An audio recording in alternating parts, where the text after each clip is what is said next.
such a geek that you follow all of these capital raisings in these tech companies with great fervour. What have you noticed over the last couple of years in terms of capital raisings or exits or IPOs? I think the biggest difference is, and everybody is aware of kind of this difference between where we were in the late 90s to now, which was in the late 90s, you could write a 32-page business plan with some fabulously big numbers in it and a hockey stick projection that curved down a little bit and then very, very quickly jumped up to the ceiling, and walk into a venture capitalist's office and the guy would write you a cheque for $10 million with only apparently a medium expectation of actually seeing any of that $10 million ever again. But because the venture capitalist was making 20 or 30 of those investments each year, on the assumption that 2 or 3 or 4 would pay off, half a dozen would just simmer along and maybe make a few bucks, and the balance would sink without a trace. Now we're in a situation where venture capitalists, certainly in a couple of the companies I'm working with, aren't interested in the business plan at day one. They're not interested in being in at that beginning of the hockey stick. What they're interested in is a business that's already started the little bit of hockey stick and just done the little bit of a bump, and are now just sitting at the bottom of the hockey stick handle, as it were. And their business is where they can see two things. The first is that if they don't put money in, the business will continue to grow. That is, it's got organic fundamentals, strengths that allow it to grow. Maybe it'll be very modest. And secondly, but by putting a cash injection in just at the base of that stick, it will start to fly. So I'm working with a business in California at the moment. They're an Australian firm. They've been over there in the States for 6 years. They've had a couple of small rounds of venture capital money that's just allowed them to move through that hockey stick curve, but now they're sitting on the cusp of a large investment because they have wonderful things like customers, revenue, and a marketplace that's much bigger than the number of customers they have at the moment. So they have a demonstrable product, they've proven it across a relatively small marketplace, and they have a very large marketplace that they're able to directly access. And so the venture capital funds will get interested in that because they can see how they're going to get their 10 times or 15 times or 8 times investment multiple back in a foreseeable future. So, but this is a business that didn't walk in with a business plan with no money, no nothing, just a bright idea. They've had to go through that sort of hard yards part, but they're actually going to probably see a really fantastic outcome at the end of it all. Because they've got the fundamentals there. Gary, I'm just wondering, in terms of a business like that, what sort of model would you use to value it? And you work with businesses to get them ready for sale and exit.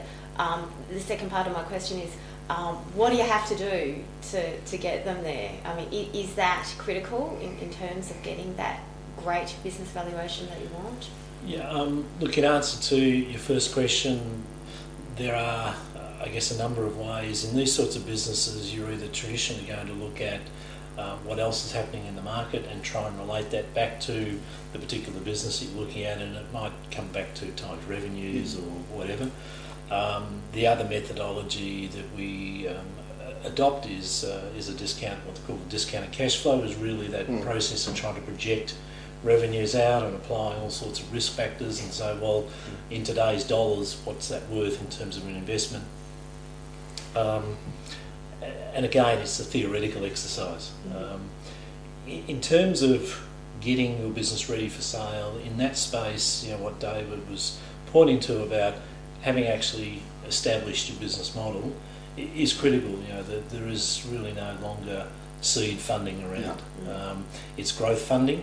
And so what you've got to be able to demonstrate is that we have the business model, that business model has a core profitability. Yes, we might be losing money, but that's really still about development out of our business activity. We're generating funds, and this is how we actually want to spend that money to generate the growth, and that's what's the opportunity it's going to give to you. It's actually interesting, the venture capitalists are still relatively sanguine about that burn rate. As long as they can see, as you say, that that that's actually a part of the development process, and that it's not just spending money for the sake of spending money, but that there's actually a purpose, and that, for example, the gap is closing or has the potential to close reasonably quickly. So for someone, it's critical that they develop their business model early, albeit it may not have all the bells and whistles, but they're demonstrating it's got the ability to generate revenue and actually make money out of that business model. And then start to focus on their business plan as well. How can we actually develop this? What happens when we put the bells and whistles on? What's the incremental profit that we'll get out of that? One business that David and I wrote about in our book, Niche Content Millionaire, because we're focusing on niche content, we see lots of opportunity in that space, was findababysitter.com.au, and that was recently sold to Fairfax Digital. No one will confirm the number, but the number $3 million Australian is being touted. They had 17,000 paid subscribers when they sold. I mean, to all three of you, did they get a good number, or would you haggle more? What would you say, Gary?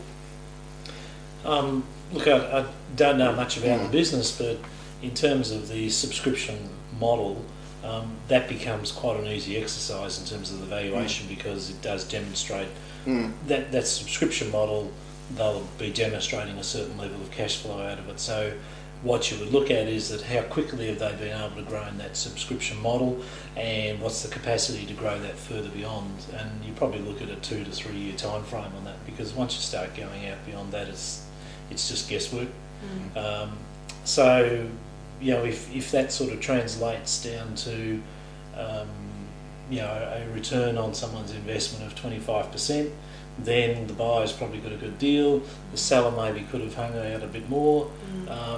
I think something like that, there is probably again elements of this blue sky sitting there in terms of, yeah, well, we can turn this site into an advertising model, or put a lot of other bolt-ons on it, or alternatively Fairfax see that there's some way that they can add value to it through their publication and other areas.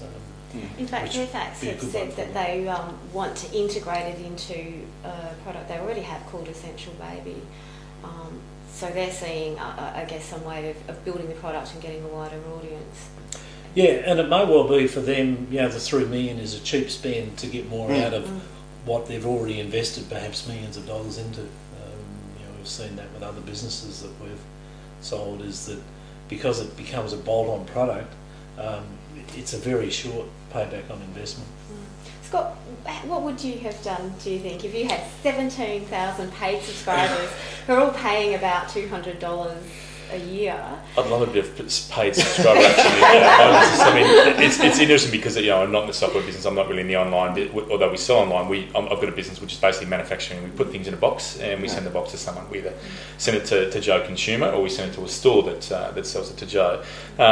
It's an interesting one. I mean, it'd be interesting. I mean, I don't know enough about the babysitting business to know their babysitting business to know what each of those subscribers is worth in terms of what they're paying a month and what their ultimate worth was. Obviously, Fairfax has seen a fair bit of crossover between them and Essential Baby. I don't think that they would be 17,000 new customers they'd be adding to the Essential Baby format or forum, but because there'd be lots of links there. But I would suggest that would seem like a pretty good number if I was an entrepreneur, and again, not knowing any of the backstory, not knowing how much investment they had, what their situation was at the time, but that seems like a pretty good win.